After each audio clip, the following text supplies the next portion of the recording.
Hello friends, welcome to science magnet. दोस्तों, कैसे हैं आप लोग सभी? आई होप सभी अच्छे हैं, शानदार हैं, जानदार हैं। आज हम लोग स्टार्ट कर रहे हैं एसिड, बेसिस एंड सॉल्ट, और हिंदी में इसे बोलते हैं अम्ल, क्षारक एवं लवण। दोस्तों, बेसिस की हिंदी क्षारक लिखी हुई है, ध्यान रखिएगा एनसीईआरटी में। तो आइए हम लोग बात करते हैं इस इंपॉर्टेंट चैप्टर की। इससे क्वेश्चन आप लोगों के 1 से 2 क्वेश्चन आप लोगों को देखने को मिलेंगे। बहुत इंटरेस्टिंग चैप्टर भी है। चलिए शुरू करते हैं। इस टेलीग्राम चैनल से कनेक्ट हो जाइए सारी इंपॉर्टेंट अपडेट के लिए। और दोस्तों, 2025 के सभी एग्जाम्स के लिए देखो, एएलपी की भी भर्ती आप लोगों की आ चुकी है। फाइनल नोटिफिकेशन अभी आ जाएगा, टेक्नीशियन का भी आएगा, जेई का भी आएगा। एक ही बैच में सारे एग्जाम्स की आप लोग तैयारी करिए। निर्माण बैच दोस्तों, केवल आप साइंस के अलावा चारों सब्जेक्ट चाहते हो तो कॉम्बो आप लोग परचेज कर लीजिए। आप लोगों को यहां पर complete theory batch, daily live class होती है, ठीक है। ये सारे आप लोगों के फीचर्स है। तो आप लोग प्ले स्टोर पे जाइए, साइंस मैग्नेट ऐप इंस्टॉल करिए। कोर्स वाले सेक्शन में आप लोगों को निर्माण बैच कॉम्बो मिल जाएगा। बाय नाउ कर लीजिए, पेमेंट कर दीजिए, क्लास आपकी चल जाएगी। चलिए दोस्तों, शुरू करते हैं आज की क्लास। चलो दोस्तों, आप लोग मुझे बताइए, आप सुबह से शाम तक बहुत सारी चीजें खाते हैं, है ना? अलग अलग टाइप का आप लोग फूड खाते हैं। रोटी खाते हैं, सब्जी खाते हैं, दही खाते हैं, दाल खाते हैं। अब एक दिन की बात नहीं करके अब 1 महीने की बात करते हैं कि आपने 1 महीने में क्या क्या खाया होगा। हो सकता है दोस्तों आपने बर्गर भी खाया होगा, हो सकता है आपने कोल्ड ड्रिंक भी पी होगी, हो सकता है आपने कोई जूस भी पिया होगा, ठीक है। अब 1 महीने की बात नहीं करके पूरे 1 साल की बात करते हैं, तो आपने पता नहीं कितने अलग अलग आइटम खाए हैं। दोस्तों, खाए या नहीं खाए? और दोस्तों, उनका अलग अलग टेस्ट होता है या नहीं होता? जैसे कोई कोई आइटम ऐसा होता है जिसका जो टेस्ट होता है वो क्या होता है? मीठा होता है, स्वीट होता है। कोई कोई आइटम ऐसा होगा जिसका जो टेस्ट होगा वो क्या होगा? खट्टा होगा, सौर होगा। और कोई कोई आइटम ऐसा भी होगा जो आपने खा लिया, वो आप लोगों को कड़वा उसका टेस्ट लगा, बिटर उसका टेस्ट लगा। क्या अलग अलग टेस्ट आपको मिलेंगे क्या? बोलो। चलिए, तो अगर हम लोग बात करें, फॉर एग्जाम्पल, नींबू का रस आपने पी लिया तो इसका टेस्ट कैसा होगा? खट्टा होगा। ऑरेंज का जूस आपने पी लिया तो इसका टेस्ट कैसा होगा? खट्टा होगा। आपने दही खा लिया तो इसका टेस्ट क्या होगा? खट्टा होगा। इमली खा लिया तो इसका टेस्ट क्या होगा? खट्टा होगा। दोस्तों, आपने बेकिंग सोडा, या जिसे खाने का सोडा भी बोलते हैं, अगर आपने ये टेस्ट कर लिया तो दोस्तों इसका क्या होता है? टेस्ट कड़वा होता है। तो एक चीज आप लोग नोटिस करेंगे कि कुछ फूड आइटम होते हैं जिनका स्वाद होता है खट्टा, और कुछ फूड आइटम ऐसे होते हैं जिनका स्वाद होता है कड़वा। तो जरूर जिनका भी टेस्ट खट्टा है, जरूर उसमें कोई ना कोई कॉमन चीज होगी, कोई कॉमन सब्सटेंस होगा उसके अंदर, तभी तो उन सभी का टेस्ट आपको खट्टा लग रहा है। और जितने भी आपके कड़वे आइटम है उनमें भी कोई ना कोई कॉमन होगा या नहीं होगा? बोलो बोलो, यस और नो। तो देखिए दोस्तों, आप लोग जो भी फूड लेते हैं, जो भी अलग अलग तरह की चीज आप लोग खाते हैं, अगर उनमें एसिड होता है, अम्ल होता है, तो वो आप लोगों को उसका टेस्ट खट्टा प्रतीत होगा। और दोस्तों, अगर किसी फूड आइटम में बेस यानी क्षारक होता है तो उसका स्वाद आप लोगों को कड़वा अनुभव होगा। तो बेसिकली एसिड और बेस के बारे में आपको एक हल्की सी चीज पता पड़ी कि एसिड जो होते हैं उनका टेस्ट कैसा होता है? खट्टा होता है। मैंने कुछ भी नहीं बताया आप लोगों को एसिड के बारे में, बस पहली बात मैं ये बताया हूं कि जो एसिड होते हैं, जो अम्ल होते हैं, उनका स्वाद होता है खट्टा, और जो बेसिस होते हैं, जो क्षारक होते हैं, उनका स्वाद होता है कड़वा।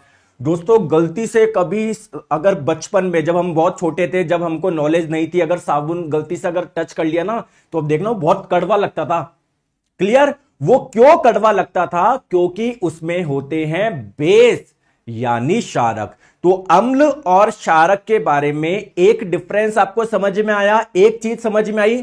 हमको नहीं पता अम्ल क्या होता है, हमको नहीं पता क्षारक क्या होता है, बस हमको यह पता पड़ा है कि अम्ल का स्वाद खट्टा होता है, और जो क्षारक होते हैं, जो बेसिस होते हैं, उनका स्वाद क्या होता है? कड़वा होता है। दोस्तों, एक दूसरी बात भी बताऊं? हां सर, दूसरी बात भी बताइए। आइए बात करते हैं, जब आप लोग इनको टच करते हैं तो आपको कैसा अनुभव होता है। दोस्तों, सबसे पहले बात करते हैं, अगर आप लोग किसी क्षारक को टच करोगे ना, तो वो आप लोगों को थोड़ा सा स्लिपरी, फिसलन जैसा आप लोगों को एहसास होगा, या थोड़ा सा सोपी, साबुन जैसा। अब जैसे एक चीज मुझे बताओ आप लोग, जो साबुन होता है ना, साबुन जब आप लोग उसको टच करते हो थोड़ा सा स्लिपरी या फिसलन जैसा प्रतीत होता है क्या? बोलो ऐसा, फिसलन जैसा। क्यों? क्योंकि साबुन के अंदर होता है क्षारक यानी बेसिस। आ गई बात समझ में? चलिए दोस्तों, एसिड की अगर हम लोग बात करें, अगर इसको जब आप लोग टच करोगे ना, थोड़ा सा कोरोजिव, संसारक प्रकृति का होगा। थोड़ा जैसे लोहे पे जब जंग लगती है उस पे हाथ लगाओगे, थोड़ा सा खुरदुरा टाइप का ऐसा लगेगा ना आप लोगों को। तो इसका जो टच करने पे आपको एहसास होगा वो ऐसा होगा।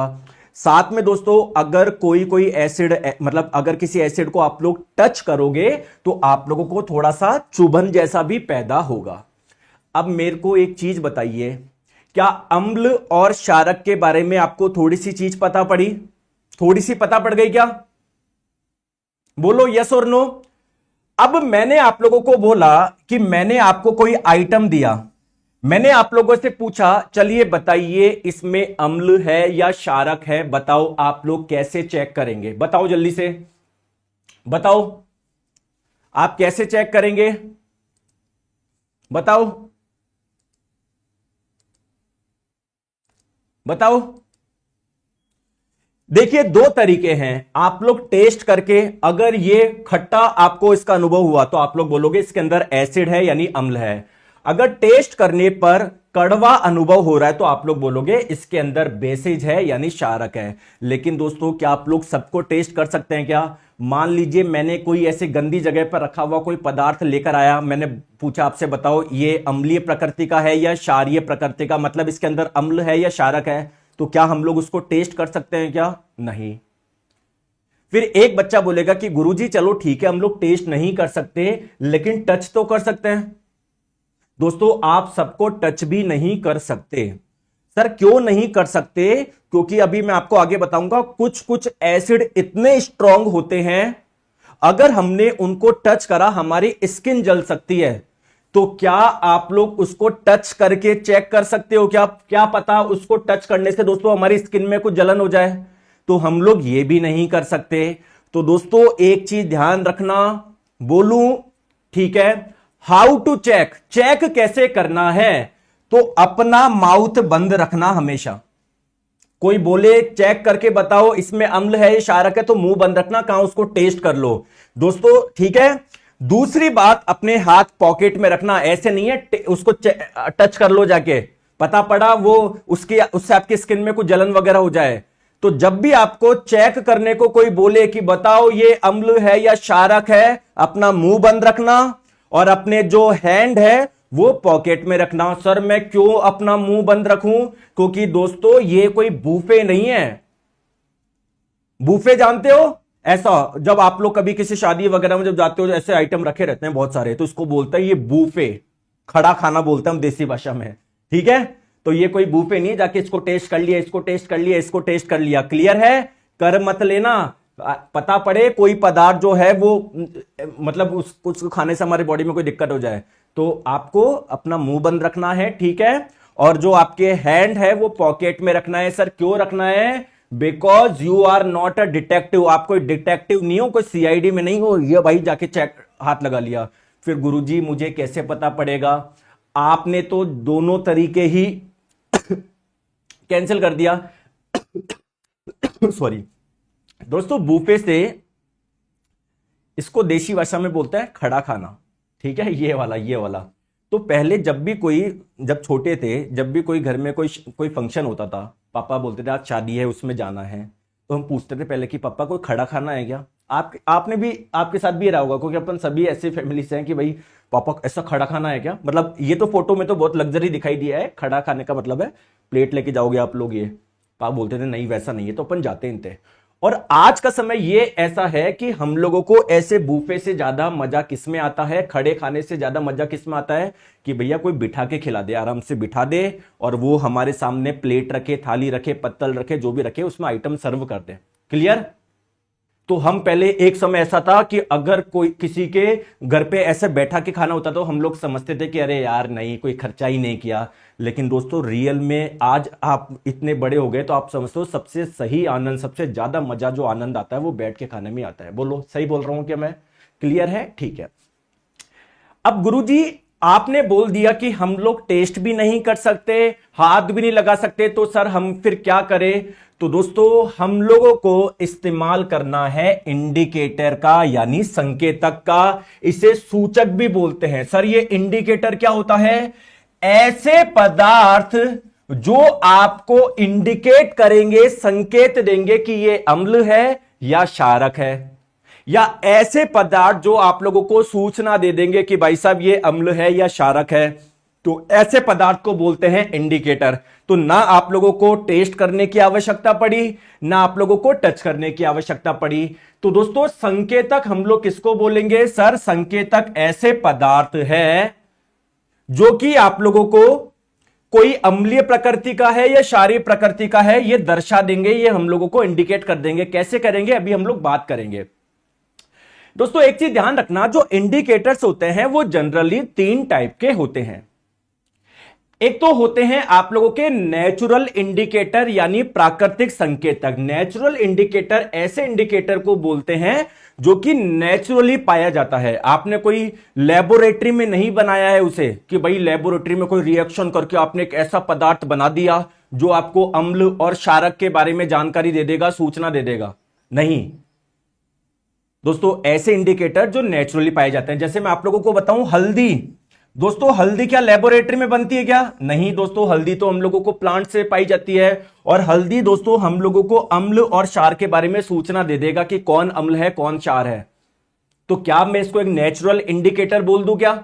बोलो यस और नो, बोलो। सिमिलरली दोस्तों पत्ता गोभी आप लोग जानते हो, रेड कैबेज, बेसिकली लाल पत्ता गोभी, तो ये भी आप लोगों को नेचुरल मिलती है ना। ये भी हम लोगों को अम्ल और क्षारक के बारे में सूचना देता है। तो इसको भी क्या मैं नेचुरल बोलूं क्या, एक प्राकृतिक बोलूं क्या? क्योंकि नेचुरली मिलती है पत्ता गोभी। तो आगे बात समझ में ठीक है। दोस्तों एक होते हैं आपके ऑल्फैक्टरी इंडिकेटर्स, यानी घ्राण संकेतक। ऐसे इंडिकेटर जब आप लोग उसमें अम्ल डालते हो या क्षार डालते हो तो वो अपनी गंध में ही चेंज कर लेते हैं, अपनी स्मेल में ही चेंज कर लेते हैं। ऐसे इंडिकेटर को बोलेंगे ऑल्फैक्टरी इंडिकेटर। जैसे मान लो मैंने आप लोगों को बोला कि एक पदार्थ है, इसकी जो गंध है ना वो काफी मीठी है, काफी मीठी है, लेकिन जैसे ही आप लोग इसमें अम्ल डाल दोगे तो इसकी गंध गायब हो जाएगी। तो आप मुझे एक चीज बताइए, वो पदार्थ मैंने लिया, उसमें एक पदार्थ डाला, इससे उसकी गंध गायब हो गई, तो इससे किस बात का इंडिकेशन है? ये किस बात की सूचना दे रहा है कि जो पदार्थ आपने डाला है वो क्या डाला है? अम्ल डाला है। आ गई बात समझ में? क्लियर है? ठीक है। तीसरे टाइप के इंडिकेटर होते हैं जो कि आप लोगों के नेचुरली नहीं पाए जाते, हम लोग दोस्तों उसको लेबोरेटरी में बनाते हैं। और दोस्तों इन पदार्थ से भी हम लोगों को अम्ल और क्षारक के बारे में सूचना मिल जाती है। तो ऐसे इंडिकेटर को बोलते हैं सिंथेटिक इंडिकेटर, यानी कृत्रिम संकेतक जो कृत्रिम रूप से बनाए गए हैं। आ गई बात समझ में? तो आइए एक एक के बारे में हम लोग समझते हैं। चलो आ जाओ। सबसे पहले बात करते हैं नेचुरल इंडिकेटर। दोस्तों नेचुरल इंडिकेटर किसको बोलोगे? ऐसे इंडिकेटर, ऐसे आप लोगों के सूचक जो आप लोगों को नेचुरल सोर्स से मिले हैं, प्राकृतिक सोर्स से मिले हैं। सर इसके एग्जाम्पल बताएंगे। जैसे दोस्तों टर्मरिक, हल्दी, इसका एक एग्जाम्पल है। लाल पत्ता गोभी, रेड कैबेज, ये इसका एग्जाम्पल है। लिटमस, ये भी एक एग्जांपल है। लिटमस क्या होता है अभी मैं बताऊंगा, टेंशन मत लो। लेकिन ये तीनों ही आप लोगों को नेचुरली मिलते हैं। तो क्या, और ये तीनों ही एसिड और बेस के बारे में आपको सूचना देते हैं। तो क्या ये तीनों ही एसिड नेचुरल इंडिकेटर है क्या? बोलो। प्राकृतिक संकेतक है क्या? बोलो यार। ये भी आपको नेचुरली पाई जाती है, ये हल्दी भी नेचुरली पाई जाती है। और दोस्तों ये जो लिटमस होता है ये भी नेचुरली पाई जाती है। गुरुजी पहले तो मुझे लिटमस बताओ, मुझे बहुत कंफ्यूजन होता है, मुझे आज तक समझ में ही नहीं आया। आइए दोस्तों आपको मैं पहले लिटमस ही समझा देता हूं, ठीक है? बहुत जनों को नहीं पता लिटमस, कि लिटमस होता क्या है। देखो दोस्तों पहले तो आप लोग ये चीज समझिएगा, जो लिटमस सॉल्यूशन है ना वो एक अलग चीज है और लिटमस पेपर अलग चीज है। यानी लिटमस विलियन ये एक अलग चीज है। और मार्केट में दोस्तों ऐसे पेपर भी आते हैं, ऐसे कागज जैसी पट्टियां भी आती है, उसको बोलते हैं लिटमस पेपर। क्या सर ये दोनों ही क्या सर ये दोनों ही हमको एसिड और बेस के बारे में जानकारी दे देंगे क्या? बिल्कुल दे देंगे। अब सर ये लिटमस होता क्या है समझो। दोस्तों एक मिश्रित जीव होता है जिसका नाम है लाइकेन। सर आपने मिश्रित जीव क्यों बोला? अच्छा दोस्तों एक चीज मुझे बताइए, आप जीव है लेकिन आप अकेले रहते हैं ना? क्या किसी दूसरे जीव को अपने से चिपका के रखते हैं क्या? हां, हम दूसरे जीवों पे डिपेंडेंट रहते हैं, प्लांट पे डिपेंडेंट रहते हैं क्या, लेकिन प्लांट को अपने से चिपका के रखेंगे क्या हमेशा? प्लांट को आप प्लांट के जाके चिपक जाएंगे क्या और चारों रस्सी बांध लेंगे क्या? ऐसा नहीं है। लेकिन दोस्तों क्या होता है, एक जीव है जिसका नाम है फंगस, कवक। जैसे हम एक जीव है, प्लांट एक जीव है, वैसे ही ये भी एक जीव होता है। प्लांट के जैसे दिखता ही है, लेकिन एक कमी है। प्लांट तो फोटोसिंथेसिस कर लेते हैं, प्रकाश संश्लेषण कर लेते हैं, अपना भोजन बना लेते हैं। दोस्तों ये अपना भोजन नहीं बना पाता, ठीक है, इसमें एक कमी है। दोस्तों एक जीव और है जिसका नाम है एल्गी यानी शैवाल। जैसे आप एक जीव है, चींटी एक जीव है, बंदर एक जीव है, आम का पौधा एक जीव है, वैसे ये भी एक प्रकार का जीव है। इसकी अच्छी बात क्या है कि ये फोटोसिंथेसिस कर लेता है, प्रकाश संश्लेषण कर लेता है, अपना भोजन बना लेता है। दोस्तों क्या एल्गी फंगस के साथ रहना पसंद करेगा? फंगस एल्गी के साथ रहना पसंद करेगा क्या? बोलो यस और नो। फंगस का, कवक का कुछ फायदा हो जाएगा क्या? बिल्कुल। कवक को क्या मिल जाएगा? भोजन मिल जाएगा, क्योंकि ये तो प्रकाश संश्लेषण नहीं कर सकता है। बहुत बढ़िया यार, ये कुछ 2-4 बच्चे हैं। देखो आप हमेशा आप एक चीज देखो, जब भी क्लास में आता हूं मैं सारा ध्यान पढ़ाने में रखता हूं, और आप भी दोस्तों पढ़ने में ध्यान लगा करो। सर ये बुक कब आएगी? ये अरे मैं ला दूंगा जब ले आऊंगा यार। आप जब भी बच्चे पढ़ते हैं, जब मैं पढ़ाना स्टार्ट करता हूं, देखो मैं ना ही कोई कोर्स का प्रमोट करता हूं, ना कोई बोलता हूं कि भाई ये कर लो वो कर लो। तो देखो आप लोग का, देखो अभी टेक्नीशियन में बच्चे सेलेक्ट हुए ना, जितने भी बच्चे सेलेक्ट हुए हैं अभी, जैसे 10-12 तो आ चुके हैं, कोई दूसरे शहर से हैं। मैं आपको बुलाऊंगा ना, वो बोलेंगे कि गुरुजी मैं तो कुछ नहीं, कोई ऐसा नहीं मैं 8-10 घंटे पढ़ता था या 12 घंटे पढ़ता था। बस सर मैंने आपको फॉलो किया, जो आपने पढ़ाया अच्छे से मैंने पढ़ा, जो मैंने नोट्स बनाए उसको अच्छे से रिवाइज करा। मेरा सर साइंस का पोर्शन अच्छा हो गया, सारे मैं क्वेश्चन करके आया हूं। बच्चे क्या करते हैं? भटकते हैं।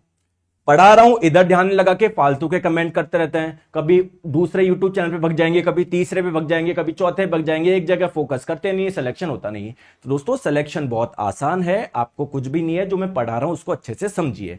क्लियर है? प्लीज मेरी आप लोगों से रिक्वेस्ट है, इधर ध्यान लो, पूरा सिलेक्शन हो जाएगा आपका। सर आपका ऑफलाइन सेंटर कहां है? मेरा कोई ऑफलाइन सेंटर नहीं है, क्योंकि मुझे ऑनलाइन में ही इतना सारा पैसा आ जाता है, इतना सारा, मुझे ऑफलाइन खोलने की आवश्यकता नहीं पड़ी।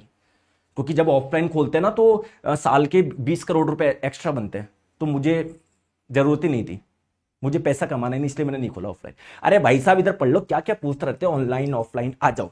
क्लियर है दोस्तों? क्या फंगस एल्गी के साथ रहना पसंद करेगा क्या? क्या कवक शैवाल के साथ रहना पसंद करेगा क्या?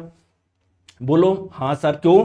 क्योंकि ये भोजन नहीं बना सकता, ये भोजन बना लेता है, तो एल्गी से इसको भोजन मिल जाएगा। ठीक है दोस्तों, एल्गी फंगस के साथ में रहना क्यों पसंद करेगा? दोस्तों हम अपने माता पिता के साथ में रहते हैं, अपन सभी फैमिली में रहते हैं। दोस्तों अगर सभी व्यक्ति अलग अलग रहे तो ऐसा पॉसिबल है क्या? दोस्तों हर व्यक्ति अपना घर कैसा बना पाएगा? और दोस्तों प्यार कहां पर रहेगा? अकेला आदमी किससे प्यार करेगा? अपन साथ में रहते हैं तो माता पिता बहन भाई अपन आपस में प्यार होता है ना। तो दोस्तों इस एल्गी को रहने की जगह चाहिए होती है, एक शेल्टर चाहिए होता है। तो दोस्तों फंगस बोलता है एल्गी को कि मेरे ऊपर ग्रो कर ले, मेरे ऊपर रह ले। तो एल्गी को क्या मिलता है? शेल्टर, रहने की जगह।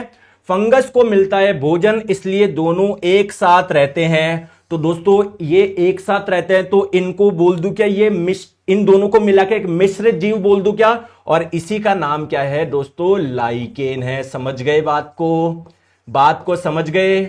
अगर आप लोग देखना चाहते हो लाइकेन कैसे दिखते हैं, ऐसे दिखते हैं, बिल्कुल पपड़ियों जैसे दिखते हैं, ऐसे पपड़ी जैसे। तो दोस्तों ये जो लाइकेन होते हैं ना, लाइकेन, समझ गए बात को? इसी से बनाया जाता है एक विलियन, एक सॉल्यूशन जिसका नाम है लिटमस सॉल्यूशन, लिटमस विलियन, ध्यान रख लोगे। और दोस्तों ये आपका एक्चुअली में इसका जो कलर होता है वो होता है पर्पल यानी बैंगनी। तो जब आप लोग इसमें कोई अम्ल या क्षारक डालोगे तो इसका कलर चेंज हो जाता है, तो आपको पता पड़ जाएगा कि आपने अम्ल डाला या क्षारक डाला। आ गई बात समझ में? बोलो यस और नो। ठीक है।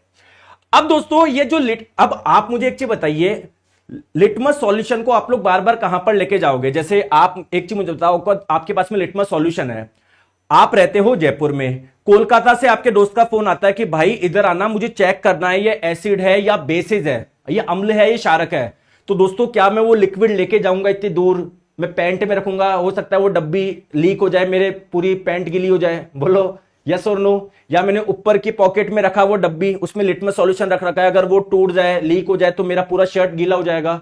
तो दोस्तों एक नया तरीका भी है, क्या लिटमस सॉल्यूशन से आप लोग लिटमस पेपर भी बना सकते हो। सर क्या करना पड़ता है इसमें? जैसे मान लीजिए ये आपका लिटमस सॉल्यूशन है, इसके अंदर दोस्तों कुछ पदार्थ डाले जाते हैं, जैसे सेल्यूलोज नाम का एक पदार्थ डाला जाता है, और भी पदार्थ। जब उसको सुखाते हैं ना तो ऐसा पेपर आप लोगों का बन जाता है। तो लिटमस पेपर आप लोगों का लिटमस सॉल्यूशन से ही बनता है। दोस्तों ये दो कलर में बनता है, दो कलर का होता है ये, एक तो रेड कलर का होता है और एक ब्लू कलर का होता है। तो दोनों ही आप लोगों के एसिड बेस इंडिकेटर की तरह कार्य करता है। कैसे करते हैं आइए हम लोग बात करते हैं। चलिए, तो लिटमस क्या होता है, आई होप आप लोगों को समझ में आया होगा। हमारा दोस्तों पूरा ध्यान रखना है लिटमस पेपर पे, लिटमस पेपर पे, है ना, ऐसा आता है आप लोगों के कागज की पट्टी आती है, तो रेड कलर में भी आती है, ब्लू कलर में भी आती है। तो लिटमस पेपर दो कलर में आता है, एक तो नीले कलर और लाल कलर। अब सर होगा क्या? देखो, जो आप लोगों का, प्लीज मेरी बात ध्यान से समझो मैं क्या बोलना चाह रहा हूं।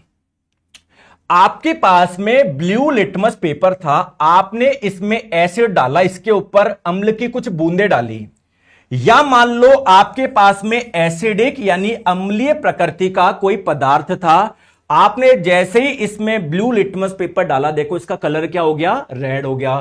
तो ब्लू लिटमस पेपर पे जब आप लोग एसिड डालते हो या इसको जब अम्ल के कांटेक्ट में लेकर आते हो तो इसका कलर क्या हो जाता है, रेड हो जाता है, लाल हो जाता है। आ गई बात समझ में? दोस्तों मान लीजिए आपके पास में कोई बेसिक यानी क्षारीय प्रकृति का कोई पदार्थ है, तो क्षारीय प्रकृति के पदार्थ में जब रेड कलर का लिटमस पेपर डालते हो तो देखो इसका कलर कैसा हो गया, अंदर आते ही ब्लू हो गया।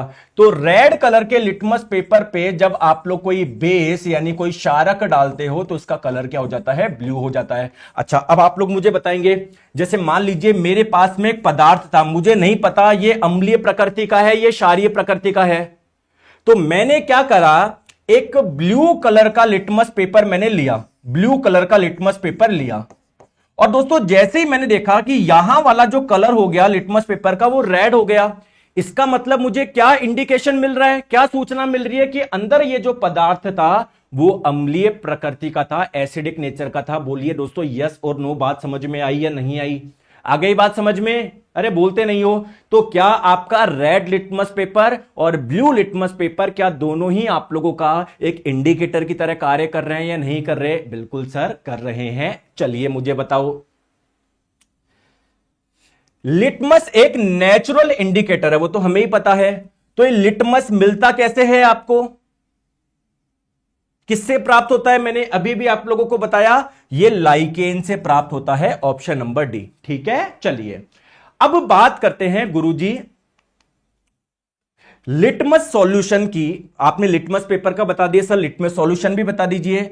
दोस्तों लिटमस सॉल्यूशन जो होता है वो आप लोगों का पर्पल कलर का होता है, बैंगनी कलर का होता है। अगर आप लोग इसमें कोई अम्लीय प्रकृति का पदार्थ डाल दोगे तो इसका कलर लाल हो जाता है, अगर आप लोग कोई बेस यानी क्षारक इसमें डाल दोगे तो इसका कलर नीला हो जाता है। क्लियर है क्या? ध्यान समझ में आ गया? लिटमस सॉल्यूशन का भी आप लोग ध्यान रखिए। नेक्स्ट बात करते हैं दोस्तों हल्दी। अच्छा मुझे बताएंगे हल्दी का नेचुरल कलर क्या होता है, बताइए।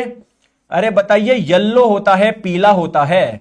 अब आपने क्या करा, कोई अम्लीय प्रकृति का पदार्थ था, उसमें अगर आपने हल्दी डाल दी तो उसका कलर क्या हो जाएगा, कलर क्या हो जाएगा, येलो ही रहेगा, पीला ही रहेगा। लेकिन कोई क्षारीय प्रकृति का पदार्थ था, बेसिक नेचर का आप लोगों का कोई सॉल्यूशन था, ठीक है, उसमें अगर आपने हल्दी डाल दी तो उसका कलर क्या हो जाएगा, रेड हो जाएगा, लाल हो जाएगा, ध्यान रखिएगा। क्लियर? तो बेसिकली क्या ये भी आपको इंडिकेट कर रहा है क्या कौन एसिडिक नेचर का है, कौन बेसिक नेचर का है, कौन अम्लीय प्रकृति का है, कौन क्षारीय प्रकृति का है। ठीक है दोस्तों, मुझे एक चीज बताएंगे, आप कोई शर्ट पहन के गए कोई शादी में, आपने वहां पर कोई सब्जी खाई या कोई कड़ी खाई और सब्जी का दाग लग गया आपकी शर्ट पे, तो माता जी ने क्या करा या आपने क्या करा, अगले दिन इस दाग को हटाने के लिए आपने इस पे साबुन लगाया, और हम लोग देखते हैं कि ये जो येलो कलर का जो धब्बा था वो किस में कन्वर्ट हो गया,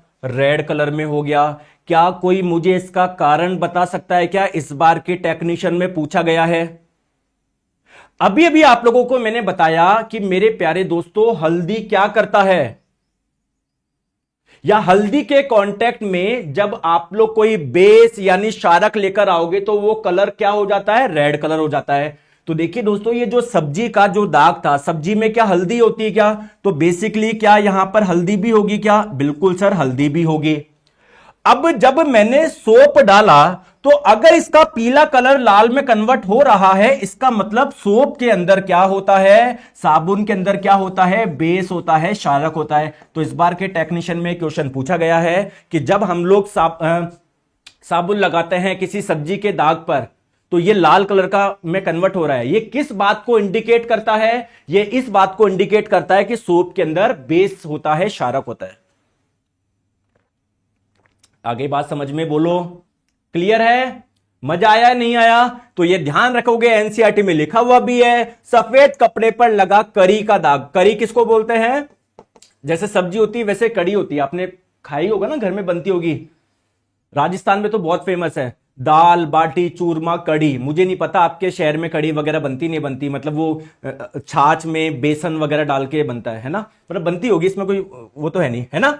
तो ये आप लोगों का जो साबुन है वो क्षारीय प्रकृति का है। तो इसको जब आप लोग हल्दी के कांटेक्ट में लेकर आओगे या हल्दी को आप लोग क्षार के कांटेक्ट में लेके आओगे तो बेसिकली वो क्या, हल्दी का जो पीला रंग है वो किस में कन्वर्ट हो जाएगा, आप लोगों का लाल रंग का हो जाएगा, या फिर आप लोग बोल सकते हो लाल भूरे रंग का हो जाएगा, थोड़ा सा रेडिश ब्राउन। क्लियर है? आ जाइए, बहुत बढ़िया।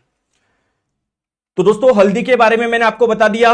हल्दी जो होती है वो क्षार के साथ में लाल भूरे रंग की होती है। जैसे आपने मान लो यहां पर हल्दी का पानी था, जैसे ही मैंने इसमें कोई बेस यानी मैंने कोई क्षारक डाल दिया, इसका कलर क्या हो जाएगा, रेडिश ब्राउन हो जाएगा, लाल भूरा हो जाएगा, या फिर आप लोग बोल सकते हो थोड़ा सा लाल रंग का हो जाएगा। क्लियर है क्या? चले, अब दिक्कत यह है कि सर ये जो हल्दी का पानी है, अगर मैं इसमें कोई अम्लीय प्रकृति का पदार्थ डालूं तो इसका कलर में क्या चेंज आएगा? दोस्तों, कोई भी चेंज नहीं आएगा, वैसा का वैसा रहेगा।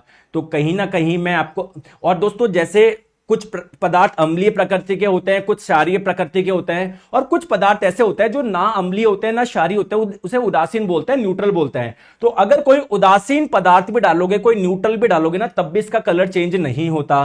तो क्या मैं बोल सकता हूं क्या, मुझे पता ही नहीं पड़ेगा कि जो मैंने, देखो मैंने कुछ डाला और इसका कलर चेंज नहीं हुआ, तो वो न्यूट्रल भी हो सकता है, उदासीन भी हो सकता है, वो एसिडिक नेचर का भी हो सकता है, अम्लीय प्रकृति का भी हो सकता है। क्या मुझे पता पड़ेगा क्या? नहीं। तो इसका एक ड्रॉबैक है कि ये न्यूट्रल और अम्लीय विलयन में हल्दी का रंग नहीं बदलता है, इसलिए हम इसका उपयोग अम्लीय और न्यूट्रल के बीच अंतर करने के लिए नहीं कर सकते।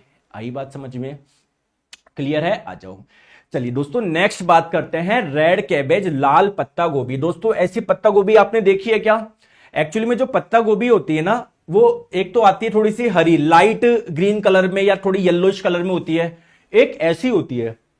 आप कभी है ना कोई, मतलब हमारे घर में तो ऐसी नहीं बनती है, अपने घर में तो जो नॉर्मल वाली होती है वो बनती है, लेकिन दोस्तों ऐसी भी आती है, अगर आपने देखी हो, कोई मूवी में देखी हो या किसी रेस्टोरेंट वगैरह में आपने देखी हो, ऐसी भी आप लोगों की पत्ता गोभी होती है। क्लियर है? ठीक है, ठीक है। अच्छा, एक बच्चा बोल रहा है पीडीएफ कहां मिलेगा, पीडीएफ कहां मिलेगा, पीडीएफ कहां मिलेगा? बेटा, जो आप 20 मिनट से कमेंट करो ना, जो अपनी एनर्जी लगा रहे हो, पीडीएफ कहां मिलेगा, बस वो एनर्जी यहां पर समझने में लगानी है, खुद के नोट्स बनाने में लगानी है। क्लियर है? पीडीएफ आपके घर में मिल जाएगी। आ जाओ, चलिए तो बात करते हैं रेड कैबेज यानी लाल पत्ता गोभी की। ठीक है दोस्तों, एक्चुअली में ये जो लाल पत्ता गोभी जो है, इसका नाम लाल पत्ता गोभी है, लेकिन दिखने में थोड़ी सी पर्पल टाइप की लग रही है, बैंगनी कलर की। तो ये जो लाल पत्ता गोभी का जो जूस होता है, जो इसका रस होता है, वो कौन से कलर का होता है? पर्पल कलर का होता है, बैंगनी कलर का होता है। देखो मैंने इस कांच के बर्तन में मैंने डाल दिया। ठीक है, अब प्यारे दोस्तों होता क्या है, अगर मैंने इसमें कोई एसिडिक यानी अम्लीय प्रकृति का पदार्थ डाल दिया ना, तो ये जो लाल पत्ता गोभी का जो रंग है वो कैसा हो जाता है? रेड हो जाता है, लाल हो जाता है। और अगर मैंने इसमें कोई बेस यानी क्षारक डाल दिया तो इसका रंग हो जाएगा हरा। तो मुझे एक चीज बताओ, एक चीज मुझे बताओ कि आपके पास में एक बर्तन में लाल पत्ता गोभी का रस था, जूस था, मैंने इसमें क्या डाल दिया? मैंने इसमें नींबू का रस डाल दिया, लेमन का जूस डाल दिया, और डालने के बाद में मैंने देखा इसका कलर लाल हो गया। ये किस बात को इंडिकेट कर रहा है? इससे क्या सूचना मिल रही है कि नींबू का रस कौन सी प्रकृति का होता है? या नींबू का रस अम्लीय प्रकृति का होता है या क्षारीय प्रकृति का होता है? बताओ जल्दी से, अरे बोलो। अम्लीय प्रकृति का होता है, एसिडिक नेचर का होता है। आ गई बात समझ में? ठीक है, चलिए दोस्तों, ये पिछली बार का ग्रुप डी का क्वेश्चन है, देखते हैं आप लोग आंसर कर पाते हो या नहीं कर पाते। लाल पत्ता गोभी जो कि एक प्राकृतिक सूचक है या संकेतक है, हमको पता है। और अम्ल या क्षार जब आप लोग डालोगे ना तो इसका कलर अलग हो जाता है, ये भी हमको पता है। आपको तो यह बताना है कि अगर किसी क्षारीय विलयन यानी बेसिक नेचर के पदार्थ के साथ में मिलाओ तो इसका कलर क्या हो जाता है दोस्तों? क्या हो जाता है? हरा हो जाता है। लेकिन ऑप्शन में आप लोग देखोगे हरा नहीं दिया हुआ है, तो मैं थोड़ा सा ब्लूइश ग्रीन बोल सकता हूं क्या? मतलब अगर ग्रीन को थोड़ा सा और ज्यादा डार्क कर दोगे तो थोड़ा ब्लू टाइप का बन जाएगा, या ब्लू को थोड़ा सा हल्का कर दोगे ग्रीन टाइप का, तो मैं इसको ब्लूइश ग्रीन भी बोल सकता हूं, नीला हरा भी बोल सकता हूं। बोलो यस और नो। आई बात समझ में? चलिए बहुत बढ़िया। नेक्स्ट क्वेश्चन आपके स्क्रीन पे बताएंगे। हा बताइए बताइए बताइए, कौन सा अम्ल क्षारक सूचक नहीं है? दोस्तों क्या, अच्छा अभी हमने बाकियों के बारे में देखा ही नहीं। लिटमस तो है, अभी पूछा जा रहा कौन सा नहीं है, तो अभी हम लोग ये क्वेश्चन नहीं कर सकते क्योंकि अभी हमने बाकी सारे इंडिकेटर पढ़े ही नहीं। चलिए नेक्स्ट बात करते हैं। ऑल्फैक्टरी इंडिकेटर ऐसे इंडिकेटर को बोलेंगे जो अपनी स्मेल यानी गंध में चेंज करके बता देंगे कौन अम्ल है कौन क्षारक है। आइए बात करें। चलिए तो दोस्तों ऐसे पदार्थ जो जब आप लोग उसमें कोई अम्ल या क्षारक आप लोग डालते हो ना तो वो अपनी गंध बदल देते हैं। तो हमको पता, अम्ल के साथ में उनकी गंध कुछ और हो जाएगी, क्षारक के साथ में कुछ और हो जाएगी, तो हमको पता पड़ जाएगा कि यार अभी गंध ऐसी आ रही, इसका मतलब हमने इसमें अम्ल डाला था, या अभी गंध ऐसी आ रही है तो हमने इसमें क्षारक डाला था। दोस्तों दो एग्जाम्पल इसके फेमस है, एक तो ओनियन यानी प्याज और एक वनीला।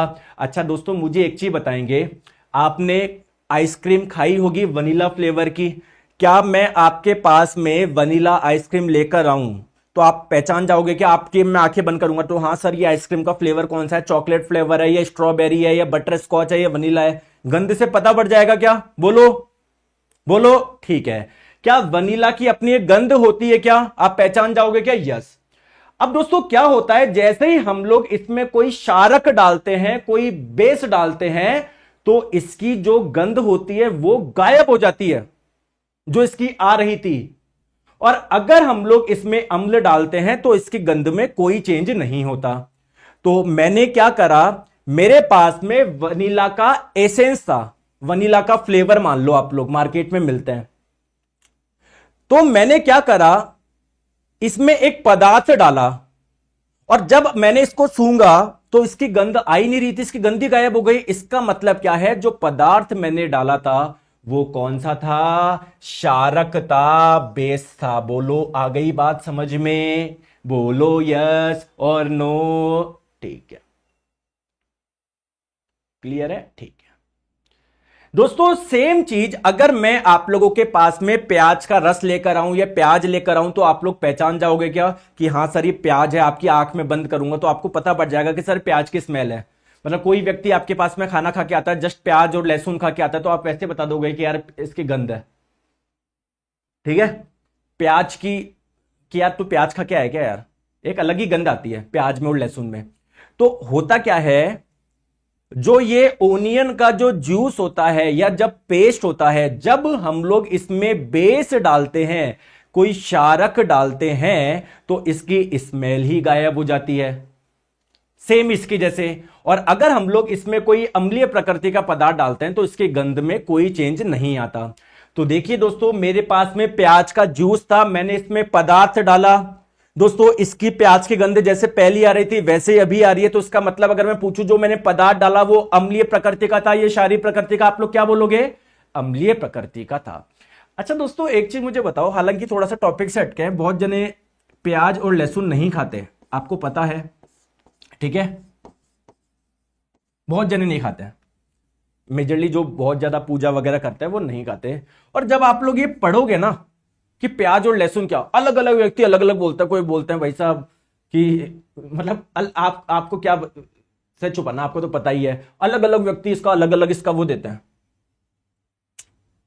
तो इसका सही रीजन क्या है मुझे पता है नहीं, मैं कोई वो नहीं हूं, कोई भाई बहुत वो हूं, लेकिन प्याज और लहसुन क्यों नहीं खाते हैं आप मुझे बताना, इस वीडियो के नीचे कमेंट करना। मतलब जस्ट एक ओपिनियन है, अगर आपको कुछ नॉलेज है कि यार क्यों क्यों ऐसा माना जाता है। बाकी ऐसा खाने में कोई दिक्कत नहीं, आपने कोई पाप कर दिया, भाई प्याज खा लिया तो कोई प्याज हो, कोई वो हो गया पाप कर दिया, आपने कोई लहसुन खा लिया तो कोई पाप कर दिया, ठीक है। चलिए अब बात करते हैं आगे, प्लीज अब वापस इधर आ जाइए। अब बात करते हैं कुछ ऐसे पदार्थ की जो हम लोगों को अम्ल और क्षारक के बारे में बताते हैं, लेकिन ये नेचुरली नहीं पाए जाते कि भाई कोई प्लांट से मिल रहा है या नहीं, यह हम लोग लेबोरेटरी में बनाते हैं, ठीक है। चलिए तो दोस्तों, ऐसे इंडिकेटर जो कि लेबोरेटरी यानी प्रयोगशाला में बनाए गए हैं उसको हम लोग सिंथेटिक यानी कृत्रिम संकेतक हम लोग इसको बोलेंगे, ठीक है। दो एग्जांपल आप लोगों को ध्यान रखना है, एक तो फिनोफ्लिन और एक मिथाइल ऑरेंज, ठीक है।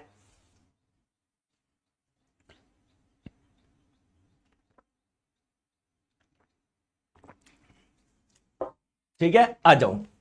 चलिए तो सबसे पहले बात करते हैं सर, फिनोफ्लिन कैसे इंडिकेट करेगा अम्ल और क्षार के बारे में। देखो एक्चुअली में जो फिनोफ्लिन होता है ना, अगर आप लोगों से पूछा जाए इसका कलर क्या होता है, आप लोग बोलोगे रंगहीन होता है, ये कलरलेस होता है। दोस्तों अगर आप लोग एसिड डालोगे तो इसका कलर वैसा ही रहेगा, ये कलरलेस ही रहेगा, रंगहीन ही रहेगा। लेकिन जैसे ही आप लोग इसमें कोई बेस यानी क्षारक डाल दोगे तो इसका कलर क्या हो जाएगा, गुलाबी हो जाता है। आ गई बात समझ में, बोलो बोलो, यस और नो। तो दोस्तों ये ध्यान रखिएगा, रंगहीन होता है। अगर आप लोग इसमें अम्ल डालोगे, कोई एसिड डालोगे तो ये रंगहीन ही रहेगा, कलरलेस ही रहेगा। और अगर आपने इसमें कोई क्षारक डाल दिया, कोई बेस डाल दिया तो इसका कलर क्या हो जाएगा दोस्तों, गुलाबी हो जाएगा, पिंक हो जाएगा। ध्यान रखिएगा, कलर बहुत पूछता है ये। चलिए ठीक है, नेक्स्ट बात करते हैं दोस्तों मिथाइल ऑरेंज। अब नाम से समझ में आ रहा है मिथाइल ऑरेंज ये कौन से कलर का होता है दोस्तों, ये होता है ऑरेंज कलर का।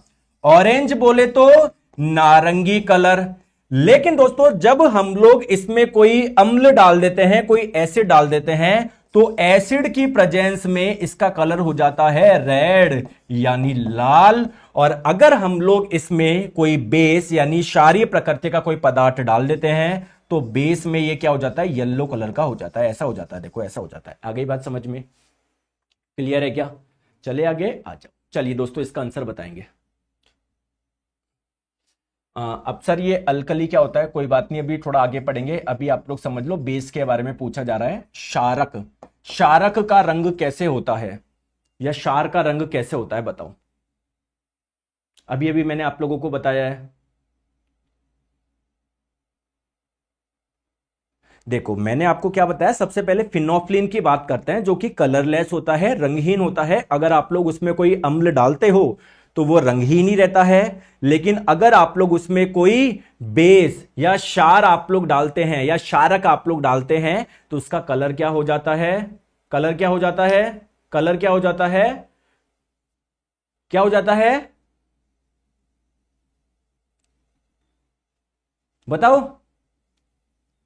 और मिथाइल ऑरेंज में मैंने आप लोगों को बताया एक्चुअली में ये ऑरेंज कलर का होता है। अगर एसिड डालोगे, अम्ल डालोगे, तो ये रेड कलर का हो जाता है। और बेस डालने पर कैसा हो रहा था, अभी अभी मैंने यहां पर फोटो लगाई थी, येलो कलर का हो जाता है। तो क्या करेक्ट आंसर हम लोग बोल सकते हैं क्या, मिथाइल ऑरेंज के साथ में तो इसका कलर हो जाएगा येलो। भी अभी बताया था ना मैंने, मिथाइल ऑरेंज के साथ में येलो। और मैंने आपको क्या बताया, फिनोफ्लिन में जब आप लोग क्षार डालोगे तो उसका कलर क्या हो जाएगा, गुलाबी हो जाएगा। तो फिनोफ्लिन के साथ में गुलाबी हो जाएगा, ऑप्शन नंबर बी। आ गई बात समझ में। चलिए अब इस क्वेश्चन का भी आंसर दीजिए। कौन सा अम्ल क्षार सूचक नहीं है, इंडिकेटर नहीं है? क्या ऐसे मैंने एक इंडिकेटर के बारे में बताया क्या आपको? Yes sir. क्या मिथाइल ऑरेंज ऐसा कुछ बताया क्या? Yes sir. क्या ऐसा कुछ बताया क्या? Yes sir. ऐसा तो मैंने कुछ आपको बताया नहीं, ये कोई इंडिकेटर होता ही नहीं है, मैं क्या बताऊंगा आपको? तो करेक्ट आंसर आप लोगों का ऑप्शन नंबर बी, स्टार्च हो जाएगा। क्लियर है? चलिए दोस्तों, एक आपका इंडिकेटर और होता है, एक फ्लावर होता है, एक पुष्प होता है, जिसका नाम क्या है, चाइना रोज। ठीक है, चाइना रोज एक फ्लावर होता है। क्लियर है?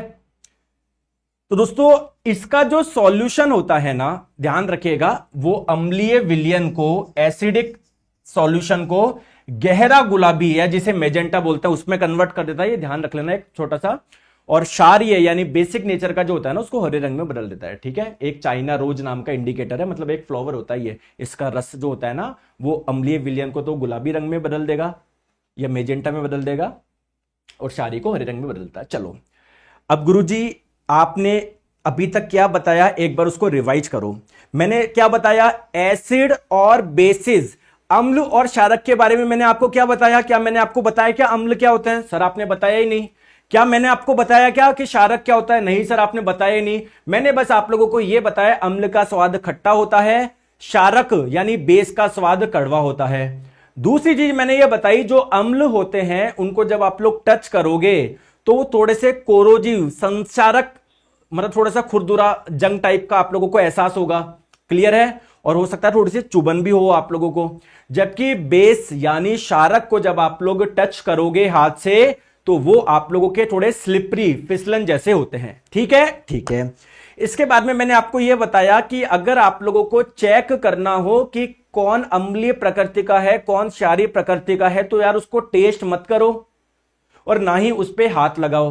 तो फिर सर हम लोग क्या करें, इंडिकेटर का इस्तेमाल करो। कौन कौन से इंडिकेटर होते हैं सारे मैंने बताए, लेकिन अभी तक मैंने आपको यह नहीं बताया एसिड होता क्या है, अम्ल होता क्या है, और बेस यानी क्षारक क्या होता है। तो अब हम लोग पढ़ते हैं कि एसिड यानी अम्ल है क्या। आई बात समझ में?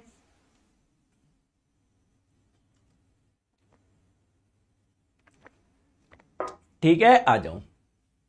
ठीक है, आ जाओ। तो क्या मैं बोल दूं क्या कि एसिड आप लोगों के ऐसे पदार्थ होते हैं जिनका स्वाद खट्टा होता है? क्या ये चीज मैं बोल सकता हूं? क्या आप मुझे खुद बताओ। ठीक है। दूसरी चीज मैं ये बोल सकता हूं क्या कि ये जो एसिड होते हैं, ये जो अम्ल होते हैं, जो नीले लिटमस पत्र होते हैं, जो ब्लू लिटमस पेपर होते हैं, उसको रेड में कन्वर्ट कर देते हैं। क्या अम्ल के बारे में मैं दो बात बोल दूं क्या? जैसे मान लो ये कोई अम्लीय प्रकृति का पदार्थ था, तो मैंने ब्लू लिटमस पेपर डाला, नीले कलर का ये कागज डाला, तो देखो रेड कलर में कन्वर्ट हो गया। क्या ये बोल सकता हूं क्या? बिल्कुल बोल सकते हैं। सर ये बात तो हमको अभी भी पता थी, कोई नई चीज बताओ एसिड के बारे में। ये तो ठीक है, ऊपर ऊपर से देखने पे पता पड़ रही है, चलो टेस्ट कर लिया तो ठीक है यार खट्टा है। कुछ केमिकली बताओ, ये इनमें क्या खास होता है? तो दोस्तों एक व्यक्ति थे जिनका नाम था आरेनियस। तो एक कॉन्सेप्ट इन्होंने दिया, एक कॉन्सेप्ट दिया, और इन्होंने बताया कि मैं बताता हूं एसिड क्या होते हैं, अम्ल क्या होते हैं। चाहे कोई भी अम्ल उठा के देख लेना, आप लोगों को एक चीज देखने को मिलेगी। हमने बोला क्या कि जो एसिड होते हैं, जब आप लोग इनको पानी में डालोगे ना, पानी में डालोगे, तो ये हाइड्रोजन आयन का त्याग करते हैं। अब पहले तो आप लोग बोलोगे सर आयन क्या होता है, मैंने कल भी आपको बताया था, जिस पे कोई आवेश होता है चाहे पॉजिटिव हो चाहे नेगेटिव हो उसको आयन बोलते हैं। तो क्या मैं इसको हाइड्रोजन आयन बोल दूं?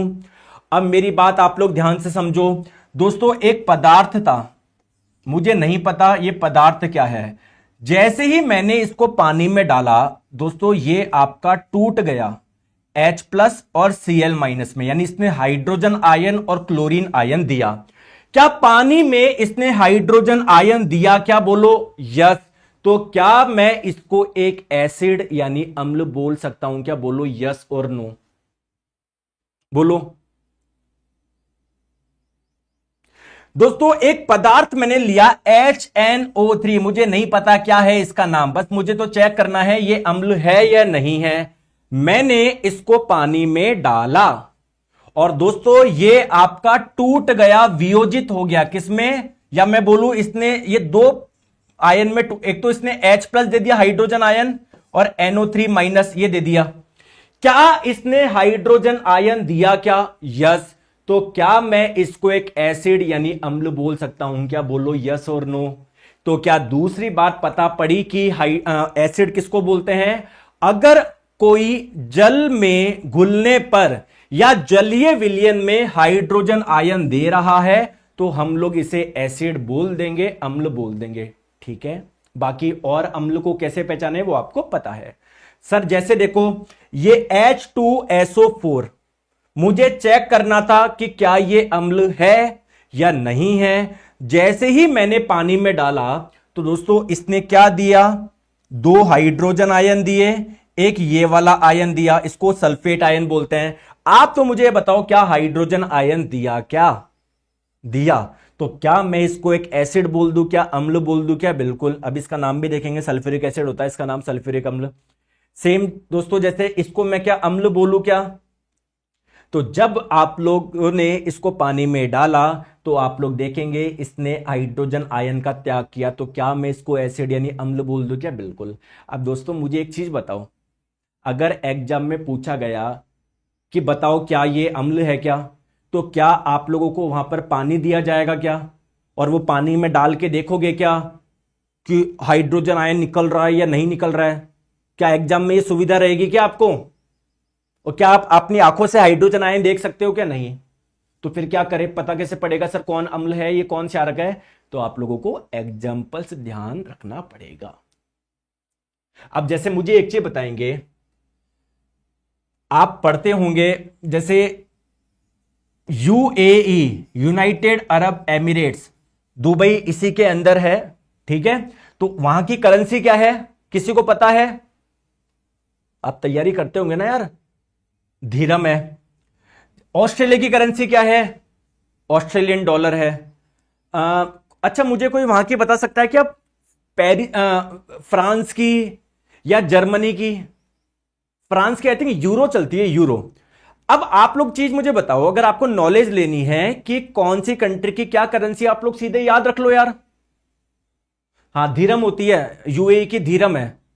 या दूसरा तरीका यह है कि हर कंट्री में जाओ और वहां जाके पता करो कि वहां पर कौन सी चलती है, तो कौन सा इजी है। अरे सीधे ही ध्यान रख लो ना यार, मैं क्या बोलना समझ रहे हो मेरी बात को? तो आप लोगों को एग्जांपल्स ध्यान रखने हैं। अब एक मैं इंटरेस्टिंग फैक्ट आप लोगों को बताता हूं कि गुरुजी बताओ क्या है। जैसे मान लो HCl, सर अब आपने बता ही दिया एक एसिड है तो इसका नाम भी बता दो। दोस्तों इसका नाम है हाइड्रोक्लोरिक एसिड। क्लियर है? ठीक है दोस्तों, कोई भी एसिड हो जब वो पानी में जाएगा तो क्या ये हाइड्रोजन आयन का त्याग करेगा क्या? ठीक है। एक्चुअली में ये HCl दो आयन से मिलकर बना होता है, हाइड्रोजन आयन और क्लोरीन आयन। पानी में डालते ही ये दोनों अलग हो गए।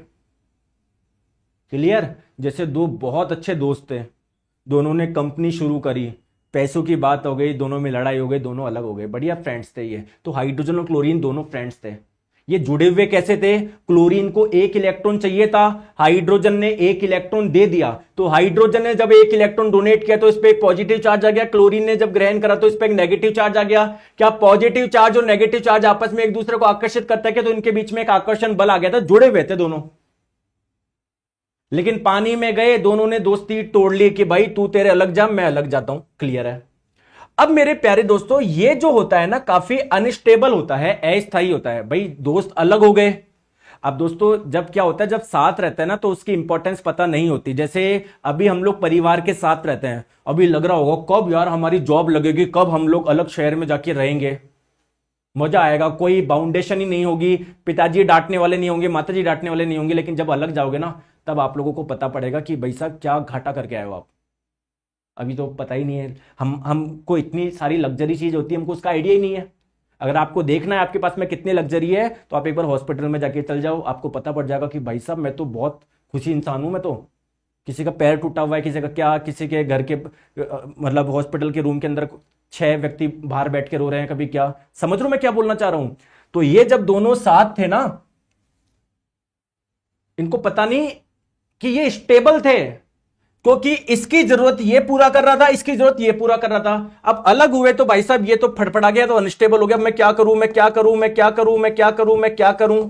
तो दोस्तों ये जो वाटर था ना, ये इसमें जुड़ जाता है और क्या बना लेता है, H3O+ बना लेता है।